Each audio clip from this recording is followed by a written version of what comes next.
வணக்கம் நண்பர்களே. போன வீடியோ வரைக்கும் என்ன பார்த்தோன்னா, இந்த மாதிரி ஒரு வெப்சைட் பண்ணுறது எப்படி, அதுவும் செம்மையான ஒரு வெப்சைட் பண்ணுறது எப்படின்னு பார்க்க ஆரம்பித்தோம். அதில் நம்ம எங்கே வரையும் வந்திருக்கோன்னா, ஃபஸ்ட்டு ஒரு லேண்டிங் பேஜ் பண்ணியிருக்கோம், அவ்வளோதான். ஒரு என்ன நேவிகேஷன் பார், அதில் ஹோம் சர்வீசஸ் போட்டு கான்டாக்டர்ஸ் போட்டிருக்கோம். அதே மாதிரி ஒரு ஃபோட்டோ பேக்ரவுண்டில் வச்சுருக்கோம். அதுக்கு மேலே ஒரு நம்மளோட ஹெட்டிங்கு, அது கீழே ஸ்லோகன் கொடுத்துருக்கோம். அவ்வளோதாங்க நம்ம பண்ணியிருக்கோம். இந்த ஃபோட்டோ நான் மாற்றலைங்க. போன வீடியோவில் வேறு ஃபோட்டோ பார்த்துருப்பீங்க. இந்த வீடியோவில் நான் ஃபோட்டோ மாற்றலை. ஏன்னா அது மாறி இருக்கு. ஏன்னா நம்ம வந்து ஒரு கான்ஸ்டண்ட்டான ஃபோட்டோ வைக்கல, ஒரு பிளேஸ் ஹோல்டர் ஃபோட்டோ தான் வச்சோம், சும்மா டம்மி ஃபோட்டோ. அது வந்து unsplash.it-லேருந்து 1300111024 அப்படின்ற ஒரு ரெசல்யூஷனில் ஒரு ஃபோட்டோ ஆட்டோமேட்டிக்காக அந்த இடத்துல வந்துடும். அதை நீங்கள் எப்போ ரெஃப்ரெஷ் பண்ணாலும் மாறிக்கிட்டே தான் இருக்கும். ஸோ கான்ஸ்டண்ட்டாக ஒரு ஃபோட்டோ வேணும்னா அதை நீங்கள் தான் டவுன்லோட் பண்ணி இந்த இடத்துல யூஆர்எல் கொடுக்கணும். அது நம்ம கடைசியில் வேணால் பார்க்கலாம். அது எப்படி, அது ஈஸி தான், அது உங்களுக்கே தெரியும் நான் நினைக்கிறேன். கடைசியில் நம்ம ஒரு நல்ல ஃபோட்டோ சூஸ் பண்ணி அந்த இடத்துல வச்சுக்கலாம். ஸோ இப்போ வந்து அடுத்தடுத்த செக்ஷன் நம்ம பண்ணலை. இங்கே பாருங்கள், சர்வீசஸ் அபவுட்டஸ்லாம் அப்படியே இருக்குது. ஸோ இதெல்லாம் இப்போ பண்ணலாம். ஸோ நெக்ஸ்ட்டு வந்து சர்வீசஸ் செக்ஷனு. சர்வீசஸ் செக்ஷனோட கிளாஸ் வந்து நான் இங்கே கொடுத்துருப்பேன், இதோ இருக்குது. செகண்ட் செக்ஷனு கொடுத்துருக்கேன். ஸோ இந்த செகண்ட் செக்ஷனை இப்போ நம்ம ஸ்டைல் பண்ண போகிறோம். லேண்டிங் கீழே வந்துடுங்க. லேண்டிங் செக்ஷனுக்கு என்ட்ரு கொடுத்து .scc அப்படியே காப்பி பண்ணிடலாமோ? சரி விடு. ஓகே. செகண்ட் செக்ஷன் வந்து ஃபஸ்ட்டு வந்து செகண்ட் செக்ஷன் வந்து பார்த்தோன்னே எனக்கு கேவலமாக இருக்கிறது வந்து முட்டிக்கிட்டு இருக்குது. ஸோ இந்த மாதிரி எனக்கு இந்த இடத்துல முட்டக்கூடாது. ஸோ எனக்கு வந்து கேப் வேணும். ஸோ எனக்கு வந்து பேடிங் தேவை. ஸோ நான் வந்து பேடிங் கொடுக்குறேன். எனக்கு பேடிங் வந்து 4 எல்லா 4 சைடுமே எனக்கு பேடிங் தேவை. ஸோ ஒரே ஒரு வேல்யூ தான் கொடுக்க போகிறேன். அது வந்து சும்மா 150 பிக்சல் நான் கொடுக்குறேன். உங்களுக்கு எவ்வளோ கரெக்டாக படுதோ அவ்வளோ கொடுங்க, ஓகேவா? இது வந்து கான்ஸ்டன்ட் வேல்யூ கிடையாது, உங்கள் இஷ்டம் தான் அது, உங்களுக்கு எது கரெக்டாக இருக்கும் அப்படின்ட்டு. ஸோ ஓகே, எனக்கு இது ஓகேவா தெரியுது.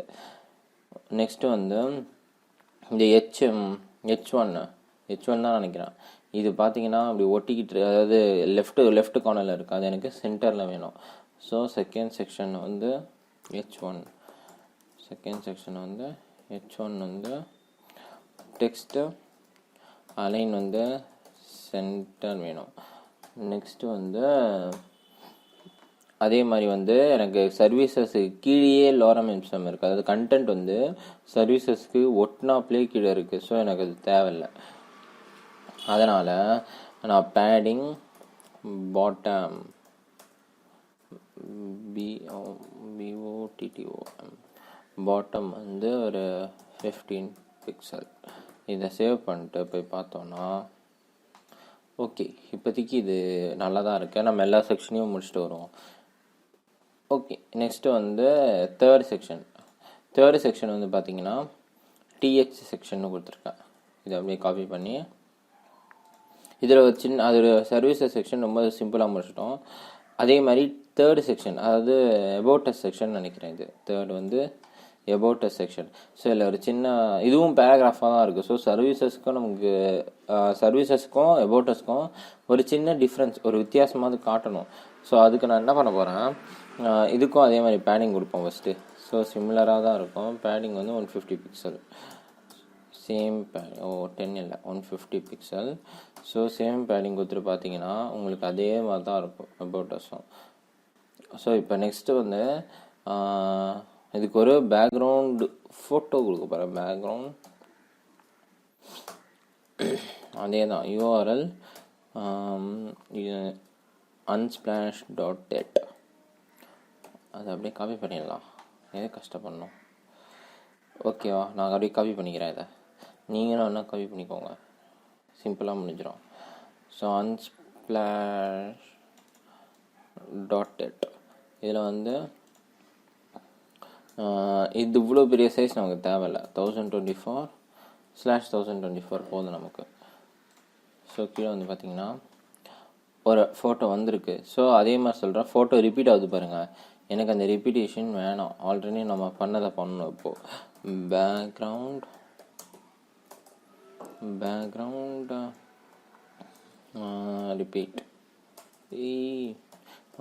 ரிப்பீட் வந்து நோ ரிப்பீட். அதே மாதிரி வந்து சைஸ் கொடுக்கணும் பேக்ரவுண்டுக்கு. பேக்ரவுண்ட் சைஸ் இது இருக்குது, அப்படியே கிளிக் பண்ணலாம். ஓகே, பேக்ரவுண்ட் சைஸ் வந்து எனக்கு கவர் வேணும். ஸோ கவர் வந்து ஃபுல் சைஸ் கவர் பண்ணலாம். Okay, done. ரிப்பீட் இல்லை, அதேமாதிரி சைஸ் கரெக்டாக ஆயிடுச்சு. ஆனால் இதில் ஒரு பிரச்சனை இருக்குது. இந்த மாதிரி எனக்கு டல் ஷேடு மேலே வேணும். ஸோ டல் ஷேடுக்கு வந்து நான் இதில் ஒரு வித்தியாசமான ஒரு முறையை கையாள போகிறேன். ஸோ என்னென்னா, இது ரொம்ப சிம்பிள் தான், ஆனால் வந்து சில பேருக்கு இது குழப்பலாம். ஸோ நல்லா கேட்டுக்கணும். இது என்னென்னா, இப்போ வந்து நம்ம எங்கே அது ஃபஸ்ட்டுக்கு டல் ஷேட் கொடுத்துருப்போம் நினைக்கிறேன். இது வந்து பேனர் பீஜின்ற ஒரு டிவிஷன் போட்டு அதில் வந்து அதாவது லேண்டிங் பேஜ் வந்து ஃபோட்டோ கொடுத்துருப்போம். லேண்டிங் பேஜ் உள்ள பேனர் பீஜின்ற டிவிஷன் போட்டு அதுக்கு வந்து கலர் கொடுத்துருக்கோம், லீனியர் கிரேடியன்ட் ஒரு கலர் கொடுத்துருக்கோம். ஸோ வந்து அப்படி இல்லாமல் இது வந்து இதுக்கு நம்ம வேணும்னா நம்ம என்ன பண்ணியிருக்கணும், இது உள்ள வந்து ஒரு பேனர்னு ஒரு டிவ் கொடுத்துருக்கணும். ஸோ இந்த டியூவில் எல்லாத்தையும் காப்பி பண்ணிவிட்டு அதுக்கு ஒரு இது கொடுத்துருக்கணும், கலர் கொடுக்கணும்ல. ஸோ அப்படி நான் கொடுக்காம நான் என்ன பண்ண போகிறேன், ஒரு இமேஜினரி டிவிஷன் போட போகிறேன். ப்ரௌசர் பொறுத்த வரையும் அது ஒரு டிவிஷன் தான். ஆனால் நம்ம வந்து HTML மேனுவலாக டிவிஷன் கொடுக்க போகிறது கிடையாது. ஆனாலும் அந்த இடத்துல டிவிஷனாக கன்சிடர் பண்ண போகிறோம். அது எப்படின்னா, நேராக வந்துட்டு TH செக்ஷன் ஒரு கோலன் போட்டுக்கோங்க. கோலன் போட்டுட்டு ஆஃப்டர் இப்படி ஒன்று போடுங்க. ஆக்சுவலி டபுள் கோலன் வருது. நீங்கள் ஜஸ்ட்டு கோலன் போட்டாலும் ஒர்க் ஆகும். ஆனால் வந்து கரெக்டான சின்டாக்ஸ் டபுள் கோலன் தான் நினைக்கிறேன். ஸோ வந்து ஆஃப்டர் கொடுத்துட்டிங்கன்னா இதோட மீனிங், இந்த ஆஃப்டரோட மீனிங் என்னென்னா, TH செக்ஷன் அப்படிங்கிற ஒரு டிவிஷனுக்குள்ளே டிவிஷன் முடிஞ்ச பிறகு, அதாவது TH செக்ஷன் இங்கே முடியுதா, இந்த செக்ஷன் முடியுதா, இந்த செக்ஷனுக்கு கீழே வராது, இந்த செக்ஷனுக்கு மேலே வரும். அதாவது இந்த கண்டென்ட் எல்லாம் முடிஞ்ச பிறகு, ஆனால் செக்ஷனுக்குள்ளேயே, அதாவது TH செக்ஷனுக்குள்ளேயே, ஆனால் கண்டென்ட்லாம் கம்ப்ளீட் ஆன பிறகு இந்த இடத்துல ஒரு டிவிஷன் போட்டால் எப்படி இருக்கும், இப்படி ஒரு டிவிஷன் இருந்தால் எப்படி இருக்கும். ஸோ இந்த டிவிஷன் தான் வந்து, இந்த டிவிஷன் இருக்குல்ல, இந்த கண்டெய்னர், இந்த டிவிஷன் தான் வந்து இந்த ஆஃப்டர். ஓகேவா, இந்த ஆஃப்டரை வந்து நம்ம ஸ்ட்ரெயிட்டாக இந்த டிவிஷன் போடாமல் ஜஸ்ட்டு CSSல ஒரு இமேஜினரி டிவிஷனாக ஓப்பன் பண்ணிவிட்டு இது உள்ள நம்ம என்ன எழுதினாலும், இந்த ஆஃப்டர் எங்கே இருக்கு, மை காட், இந்த ஆஃப்டரில் நம்ம என்ன எழுதினாலும் அது வந்து இந்த TH செக்ஷன் உள்ள கீழே இந்த இடத்துல ஒரு டிவை போட்டு இதுக்குள்ளே எழுதுறதுக்கு சமம். இந்த இடத்துல என்ன எழுதுறதோ அது வந்து ஆஃப்டர் உள்ள எழுதுறதுக்கு சமம். புரியுதுன்னு நினைக்கிறேன். ஸோ இதனால் உங்களுக்கு என்ன லாபம்னா, HTML ஒரு தனி டிவிஷன் போட வேண்டிய அவசியம் இல்லை. நீங்கள் டேரெக்டாக ஆஃப்டர்ன்ற ஒரு சின்டாக்ஸை யூஸ் பண்ணி CSSலேயே இந்த இடத்துல நம்ம எழுதிக்கலாம். ஸோ நம்ம இண்டெக்ஸில் கை வைக்க தேவையில்லை. அதே மாதிரி கொஞ்சம் லோடிங் ஸ்பீட் அதிகமாக இருக்கும், ஏன்னா இண்டெக்ஸோட வெயிட்டு கம்மியாக இருக்கும். இந்த இடத்துல ஒரு டிவிஷன் கம்மியாகுதுல்ல. ஸோ புரியுதுன்னு நினைக்கிறேன். புரியலன்னா கீழே கமெண்ட்டில் கேளுங்க, சொல்கிறேன். ஓகேவா. ஸோ இந்த ஆஃப்டரோட முக்கியமான இது என்னென்னா, இதுக்கு கண்டென்ட்னு ஒன்று கொடுக்கணும். ஏன்னா வந்து நம்ம டிவிஷனில் கண்டென்ட் இருக்குல்ல, இந்த இடத்துல கண்டென்ட் இருக்குல்ல, ஸோ அது மாதிரி இதுக்கு கண்டென்ட் கொடுக்கணும். இப்போதைக்கு நம்ம கண்டென்ட் தேவையில்லை, ஏன்னா இதுக்கு நம்ம வந்து ஃபோட்டோவுக்கு மேலே பிளாக் கலர் ஷீட் மாதிரி ஒன்று போட போகிறோம். ஸோ இதுக்கு நமக்கு கண்டென்ட் கிடையாது, வெறும் கலர் தான். ஸோ இது கண்டென்ட்டில் ஒன்றுமே இல்லை, அப்படியே விட்டுருங்க. ஒரு ஓப்பன் இது டபுள் கோட்ஸ், அதாவது சிங்கிள் கோட்ஸ் போட்டு அப்படியே விட்டுருங்க. ஸோ நெக்ஸ்ட்டு வந்து இதுக்கு முக்கியமானது ஒன்று தேவை. இது வந்து கலருங்கிறதுனால எனக்கு வந்து இங்கேருந்து ஆரம்பித்து, அதாவது டாப் லெஃப்ட்லேருந்து ஆரம்பித்து பாட்டம் ரைட்டு ஃபுல் வித்து வேணும். ஸோ வந்து ஆக்சுவலி வந்து இது வந்து கடைசியில் இருக்குது. இந்த கண்டென்ட்டுக்கு கீழே தான் அதோட கண்டென்ட். என்ன டைப் பண்ணாலும் இந்த இடத்துல டைப் பண்ணுற மாதிரி வரும்ல. ஸோ அந்த மாதிரி வரக்கூடாதுன்றதுக்காக நான் இது வந்து பொசிஷன் அப்சல்யூட் கொடுக்க போகிறேன். பொசிஷன் அப்சல்யூட்லாம் என்னன்னு ஆல்ரெடி நான் சொல்லியிருக்கேன். அது என்னன்றது நீங்கள் அப்படியே அந்த வீடியோ போய் பார்த்துட்டு வந்துடுங்க. அப்படி நான் சிம்பிளாக சொல்லணும்னா, பொசிஷன் அப்சல்யூட்ன்றது வந்து அதோட கண்டெய்னரை பேஸ் பண்ணி அது மூவ் ஆகும். ஸோ இதோட இந்த ஆஃப்டரோட கண்டெய்னர் பார்த்தீங்கன்னா இந்த TH செக்ஷன்ற கண்டெய்னர் தான். ஸோ இந்த TH செக்ஷனை பேஸ் பண்ணி தான் இந்த ஆஃப்டர்ன்ற கண்டெய்னர் மூவ் ஆகும். ஸோ வந்து நான் டாப் 0 கொடுத்தேன்னா இது வந்து டாப் 0 பிக்சல் போய் உட்காரணும். ஸோ டாப் 0 பிக்சல்ன்றது இங்கே கிடையாது, இது வந்து HTML கண்டெய்னர். இதுக்கு அதாவது இந்த ஆஃப்டருக்கு வந்து டாப் 0 பிக்சல்னால் இந்த எபோட்டஸ் கண்டெய்னர் இருக்குல்ல, இந்த இடம் தான் இதுக்கு டாப் 0. ஸோ அதுக்கு நான் என்ன பண்ண போகிறேன், இதை வந்து பொசிஷன் வந்து ரிலேட்டிவ் கொடுக்க போகிறேன். ஸோ கண்டெய்னரை ரிலேட்டிவ் கொடுத்துட்டு இதோட உள்ளே இருக்க ஒரு டிவிஷன், அதாவது இந்த ஆஃப்டர் தான் இந்த டிவிஷன், இந்த ஆஃப்டருக்கு இந்த பொசிஷன் அப்சல்யூட் கொடுத்தோன்னா ஆட்டோமேட்டிக்காக இது வந்து இதுதான் டாப் 0ன்னு கன்சிடர் பண்ணும், இதை டாப் 0ன்னு எடுத்துக்காது. ஸோ ஆஃப்டரை வந்து டாப் 0. இது கொஞ்சம் கஷ்டம் தான் புரிஞ்சிக்க, ஒரு 2-3 வாட்டி கேட்டு நீங்களே பண்ணி பார்த்தா உங்களுக்கே ஈஸியாக புரியும். டாப் 0 கொடுத்தாச்சா. அதே மாதிரி லெஃப்ட் எனக்கு 0.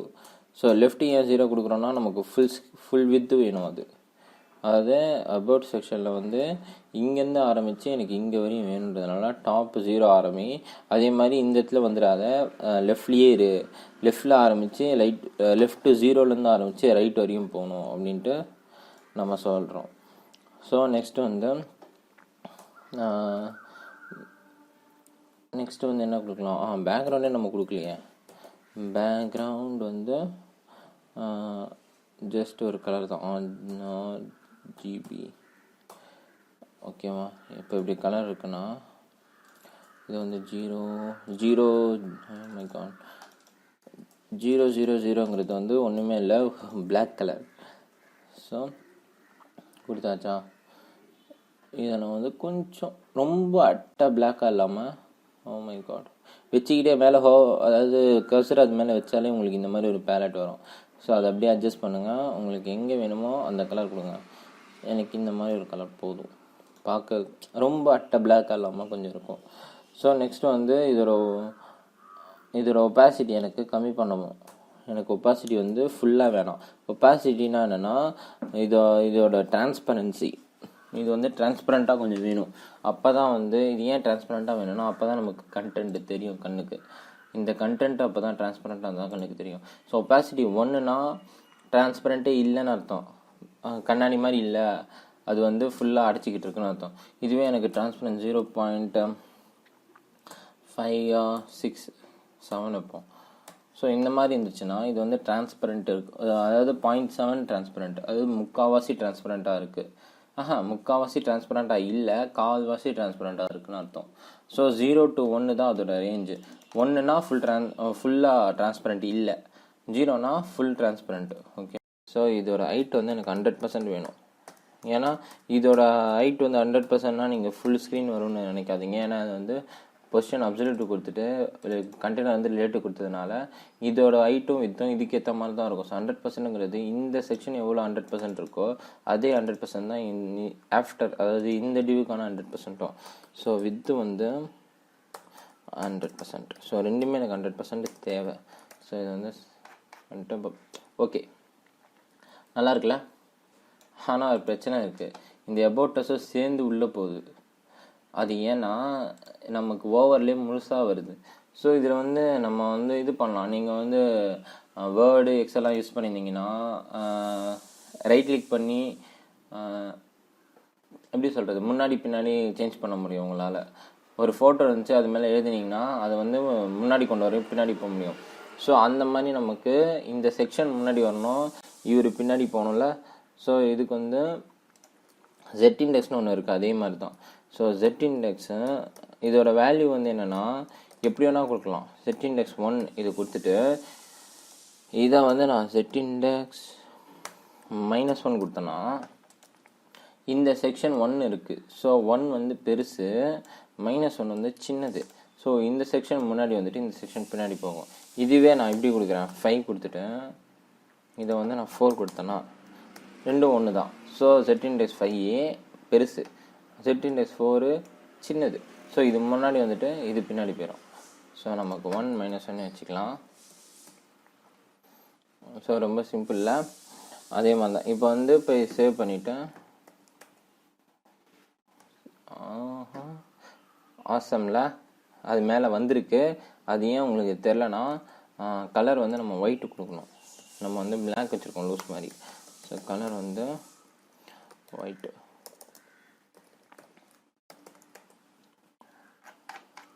கூல், நல்லாயிருக்கு. இப்போ இந்த எபோட்டஸை வந்து ஃப்ரண்ட்டில் கொண்டு வந்துக்கலாம். இது வந்து டிஹெச் செக்ஷன் உள்ள H1 நினைக்கிறேன். H1 கொஞ்சம் பொறுமையாக தாங்க பண்ணணும். இது நான் பொறுமைன்னா எப்படி சொல்கிறது, ஒன்று எப்படி எப்படி வருது அப்படின்னு நம்ம யோசித்து பண்ணும்போது கொஞ்சம் ஸ்லோவாக தான் இருக்கும். ஓகே, ஸோ அதே தான் பேடிங் பாட்டம் கொடுக்கணும். ஏன்னா எபோட்டஸ் கிட்ட ஒட்டி இருக்குது. அதே பேடிங் பாட்டம் எனக்கு வந்தால் போதும். ஸோ இந்த பேடிங் பாட்டமை அப்படியே கிளிக் பண்ணி பேடிங் பாட்டம்.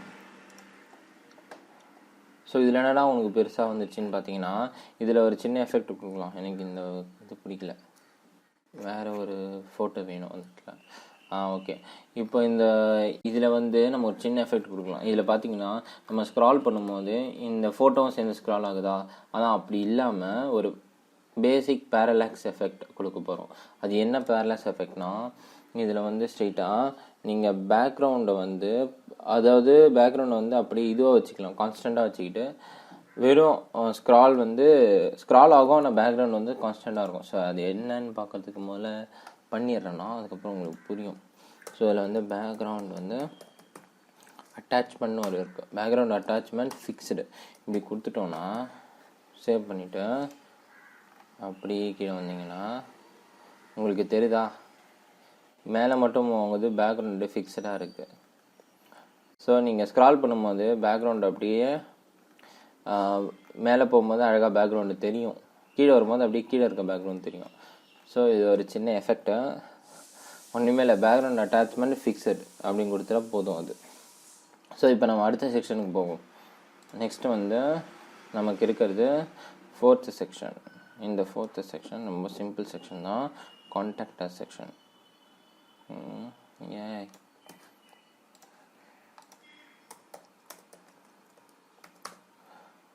4th செக்ஷன் அதே தாங்க பண்ண போகிறோம். டெக்ஸ்ட் அலைன் வந்து 4th செக்ஷன் வந்து H1க்கு தான்.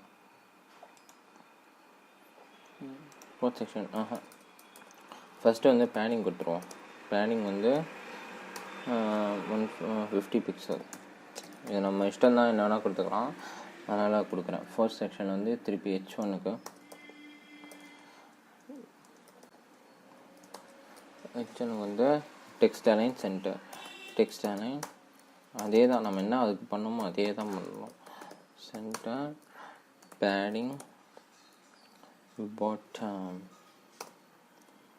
பேடிங் பாட்டம் வந்து 15 பிக்சல். ஸோ H1க்கானது முடிஞ்சு போச்சு.